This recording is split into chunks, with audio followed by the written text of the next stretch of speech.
Okay, so we've talked about the money, we've talked about the lawsuit. Now I want to talk about what was actually happening inside Websleuths while all of that was going on. Because this is where the victim-friendly safe space branding really starts to fall apart. Let's start with the banning. Now, she already told you herself in that Zone 7 interview that the second day she owned the forum, she kicked out over 100 people. Day 2. Not after a careful review process. Not after warnings. Day 2. Gone. But here's what she doesn't tell you. The people she was removing weren't all trolls and troublemakers. A lot of them were the people who had built that community. Multiple former members from that era described the same pattern. You followed the rules. You posted respectfully. You minded your business. And then one day you were just gone. And look, she said it herself. Quote, "We will never be too big to ignore our great posters." But here's what former members documented about what actually happened when those great posters asked questions she didn't want to answer. They got timed out. They got banned. No explanation required.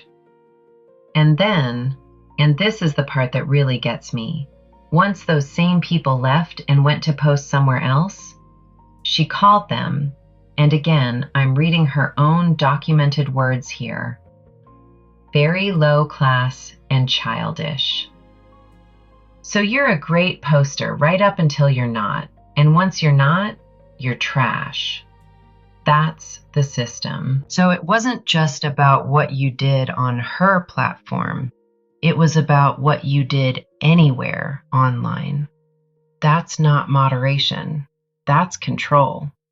Because in 2008 or 2009, right around the time all this other drama was building, the Websleuths community got some news about one of their own moderators. Her username was Windchime.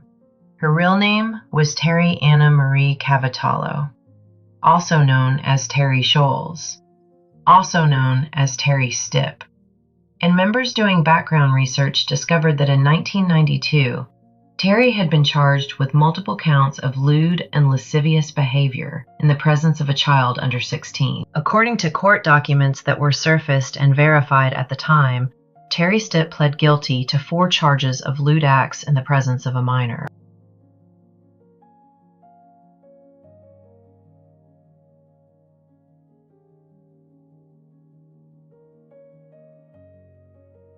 And think about what Websleuths is supposed to be. A victim-friendly space, a community dedicated to justice. And their moderator had a documented conviction for lewd acts in the presence of a minor. At the time all of this was breaking, Windchime herself was still active enough on the Websleuths forum to post a public response. On the forum, defending herself, signed with her moderator username. Now here's where it gets real interesting. When members tried to ask questions about how the Windchime situation was handled, this letter started circulating online. It was documented on multiple sites at the time and attributed to Tricia Griffith. She never publicly denied it. And I want you to read this, because if this is real, and I'll let you decide that for yourself, this is what a member got back for simply asking a question about a convicted moderator on a victims advocacy forum. Quote, "Later I found out about Windchime's record, but it was old news anyway, so I was not too concerned. Old news. A convicted sex offender moderating a true crime forum focused on victims. Old news. Not too concerned. And then, I own WS and I made the rules. You don't pay my bills." Now I want to be clear. This letter comes from a third-party blog. Tricia did not publicly confirm or deny it. You can see it on screen right now and make your own call about whether it reads like someone who has something to hide or someone who's being smeared. But what is confirmed from multiple independent sources is that members who asked about Windchime got shut down, banned, silenced. That part isn't disputed by anyone. Members who questioned how it was handled, who asked why it took as long as it did, got shut down. People were banned just for asking about it. And then years later, multiple sources reported that Terry Stipp was still on the site under a different username after the supposed ban. Now, I want to be transparent with you. Some of the more detailed claims about what happened after the ban come from blogs written by people who were clearly not fans of Tricia Griffith. Well, at some point, Tricia posted a thread on Websleuths asking members to donate money. And this time it wasn't for the server. This time the post said 100% of the money raised would go to the moderators. So let me show you what this actually looks like in practice. This first post is from November 2021. She calls it, and I want you to read this, our yearly fundraiser. Yearly. Not a crisis, not an emergency, a scheduled annual fundraiser on a for-profit LLC. And look at this line right here. When the fundraiser is over, Silly Billy and I will distribute the money to the mods.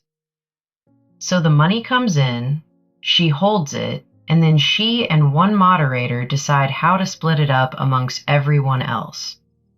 No accounting, no transparency, no breakdown posted anywhere.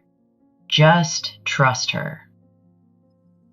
Now here's where it gets interesting, because exactly 1 year later, November 2022, she posts the same fundraiser again. Same mods, same ask, but this time something changed. This time it's not just PayPal through the Websleuths site. Now she's listed her personal Venmo, Tricia Griffith 14. Her personal Cash App, $TGRIF 14, and Zelle directly to her personal Gmail address, triciastruecrimeradio@gmail.com. Every single one of those is a personal account, not a business account, not a Websleuths LLC account. Her personal accounts. And the instructions say, put "for the mods" in the memo. For the mods in the memo on her personal Venmo. So you're sending money that you believe is going to unpaid volunteers directly to the personal payment accounts of the person who owns the for-profit business those volunteers work for. And you just have to trust that it gets where it's supposed to go. That's the system. That's how it works. And it happens every single year. And we haven't even gotten to the Morgan Ingram case yet. That's coming in part 3. And that one is where it gets truly ugly.